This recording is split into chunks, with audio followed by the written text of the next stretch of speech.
Hello and welcome to a grand tour with my great great granddad. This YouTube video is related to the podcast of that name, and I thought I'd do a short sort of introductory video just to explain a little bit more about the podcast and, you know, to put people in the picture about it and what it's about and what you can expect if you listen to it. Seeing as this is the first one, I really ought to go into some more general background about the podcast. It's based on some journals that were written by my great-great-grandfather, William Mowbray Campbell Scott, who was around in the early to sort of mid 1800s. So they basically recount his journeys around Europe in the 1840s as an engineer, and this is way back in the days, very early days of steam power really. So he was an engineer. I think he'd been employed in London before he started writing the journals in the Mint, and I suppose he was in some way qualified to work as an engineer, installing and maintaining steam-powered machinery at that time. I don't really know a huge amount of detail about his life prior to him writing the journals, so I don't really know how he came to be involved in this profession. But the journals recount then his journeys around Europe and the rest of the world, basically doing this work, but I should say really they're more an account of his travels and the things that he sees rather than what he does in everyday life. So the first journal really is concerned with his travels down through Europe to Italy, where he gets employed as a railway driver and engineer for a very, very early railway in Italy. So this is about 1840, and actually he thinks it's the first ever railway in Italy. It's not. It's actually the second railway. Another railway had opened about a year previous to the one that he's working on. But of course, communication in those days was a lot less immediate than it is now. So he had no knowledge of this other railway. And he's employed basically as a driver to, I think, essentially kind of get the railway started. The steam engines are being actually exported from the United Kingdom to then run on the railways that's being built between Milan and Monza in the northern part of Italy, in an area actually called Lombardy Venetia. And I should also point out at that time, really, a united Italy as we know it today didn't really exist then, because it was actually a collection of various different states. So Sardinia, as I say, Lombardy, Venetia. I think there was, through history, there were various different names. There was Sardinia, a bit called the Kingdom of Italy, which is really just the north part of Italy.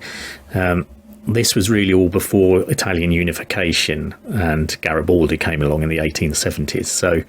So Italy, to some degree, a bit like Germany, isn't united as a country until later in the 19th century. So at the time that William is there, he's in this bit called Lombardy Venetia, this kingdom called Lombardy Venetia, which at the time he's there is actually being run and ruled by the Austrian Empire. So as you listen to the podcast, you'll learn more about that. But basically, after the defeat of Napoleon, the winning countries basically carved up Europe at the Congress of Vienna, and got control over various parts which Napoleon had ruled previously. So Lombardy Venetia is a bit that gets given to Austria as a sort of reward for their involvement in defeating the terrible despot that was Napoleon. Although I'm not so sure he was really. I mean, he was a dictator. He was certainly a huge military leader, but he was certainly also very impressive a very impressive figure as well. Anyway, I'm getting distracted into the achievements of Napoleon. I'm meant to be talking about the podcast. So the podcast basically is William's account of his time in the first volume of travelling down to Italy, spending a bit of time in Italy, and then travelling back through Italy back to the UK. He travels down through France, and then on his way back he sort of travels through the Rhine and up through Switzerland, Germany, and then I think across to sort of the Netherlands, and then gets a boat back to the UK. I mean, he spends about 2 years in Italy actually working on the railway, so it's not a short time. And his family join him later as well. Once he's out there, I think they join him after about sort of 3 or 6 months.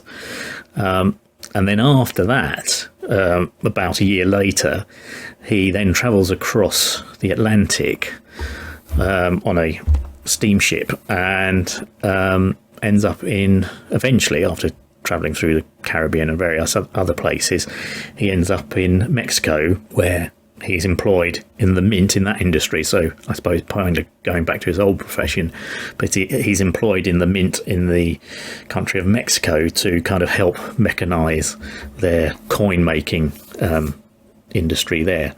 And I should point out also that that's closely linked to the mining industry, because Mexico, as to some degree it is now, but especially then, was renowned for its resources when it came to minerals and metals. And I think apparently now it's still the second biggest exporter of silver in the world. So the whole mint thing was quite closely tied in with the mining for precious metals in Mexico as well. And in fact, there were quite a lot of Europeans in Mexico at that time, you could say, sort of exploiting its natural resources for their own gain, really. But that's where the last of the journals ends up. So there's 3 volumes of the journals. I would say the sort of first one and sort of part of the second one is taken up with William's time in Europe and Italy, and then the second half of the second one, and then all of the third one is taken up with his time in Mexico. And the time he's in Mexico is quite an important time, actually, because it actually also happens to coincide with Mexico going to war with the United States of America. And that had a significant impact on Mexico and on the United States, because basically about a bit more than a third of the United States that we know today and its territory was captured after the USA defeated Mexico in this war in the 1840s. So places like California, obviously New Mexico, Arizona, these were all Mexican territories up until that time, until the United States defeated Mexico and acquired all that land. So it was a very significant time in the history of both those countries. And actually the third journal is primarily concerned as a sort of, I would say, contemporary account of what's going on at that time.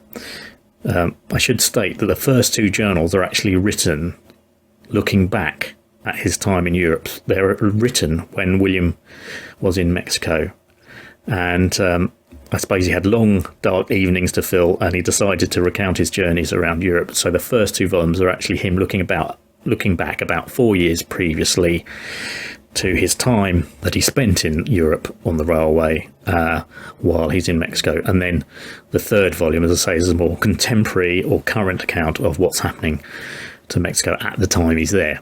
So slightly different, I would say, kind of tone to that last volume. Quickly explain also about the journals.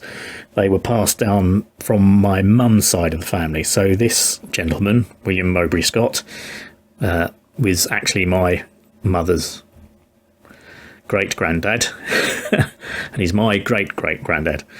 And miraculously, basically, they survived because they weren't really happily looked after. What did happen about 20 years ago now, my dad, he read them and thought, oh, these are very interesting documents, and he had them rebound, because you could imagine the original handwritten journals that were in kind of foolscap or A4 size books that William had written had got in a pretty poor way, particularly the covers.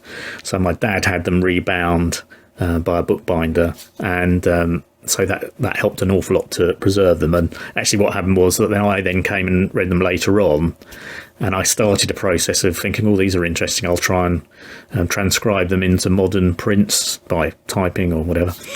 And I actually used what they call, this voice recognition software to do it, but it was that transcribed them into more modern prints, make them more easier to read, because the handwritten copper plate writing that William uses at times is quite hard to decipher, and also they've faded a bit in parts and stuff like that, but that means the journals have been preserved to this day. Also, I should say, you may think, oh, there maybe be another great or a couple of greats in there, because it's we're talking way back in 1840, and how come he's only your great great granddad? Shouldn't he be like your great great great great granddad? And it happens to be just a weird sort of thing, which is slightly the case on both sides of my family, but it's just these long extended sort of time scales between when people are born and when they die and stuff like that. So it just happens because my grandfather, who I never knew, he died way back in about 1939, I think, just before the outbreak of the Second World War. And his his father, Edward, who I'm named after, was his father, and then William is Edward's father. And I know that because in the journals, William recounts how in Mexico a son was born, and we shall call him, I think it's something like James Edward blah blah blah. Edward isn't his first name, but obviously I think maybe later they called him Edward anyway. And I've seen my great grandfather's birth certificate, and on that it says place of birth Zacatecas, Mexico, which is where William ends up in Mexico working on the mint. So I know that is a direct connection between him down the line. But it is a rather weirdly extended sort of time frame, and quite sort of unusual, that because basically my grandfather, Archibald, he died when my mum was only sort of 5-6 years old, and actually it was his second marriage as well. So my grandmother Doris was quite a lot younger than him. So that's how you get this weird sort of thing. Thinking, God, it's going back a long way, and he's only your great great grandfather. But that's why it's like that. So that's about it, really. Just to say that if you listen to the podcast, there's an introduction one where I sort of go over quite a lot of what I've said in here, really, particularly about the journals and how they've been passed down my family. But if you listen to the journals, you'll see basically a kind of daily account that William gives, travelling first from London down through Kent, and then down through France, mainly by stagecoach, because the railways are really only just being built. And he's part of that revolution in transportation that's happening. So even in the UK, where steam railways had their beginnings, there's still not a railway going directly from, say, London to Dover at that time. In fact, it's being built while William is travelling himself by stagecoach. So it's a very interesting time in history as well, I would say, because it's a time when this very dramatic change in transport is happening. And I suppose, in a way, talking about transport really kind of, in a weird way, sort of brings on why it's called the Grand Tour. It's called a Grand Tour. You probably may have seen Jeremy Clarkson and his chums do a thing called the Grand Tour on Amazon TV, and they're referring to that on a thing called the Grand Tour, which was actually a kind of sort of 17th to mid-19th century journey that mainly aristocratic young men, but other people did around Europe that time, usually ending up in Italy, because Italy is the sort of source of much classical architecture and culture. And so, if you Google a Grand Tour, it'll sort of tell you what it's all about.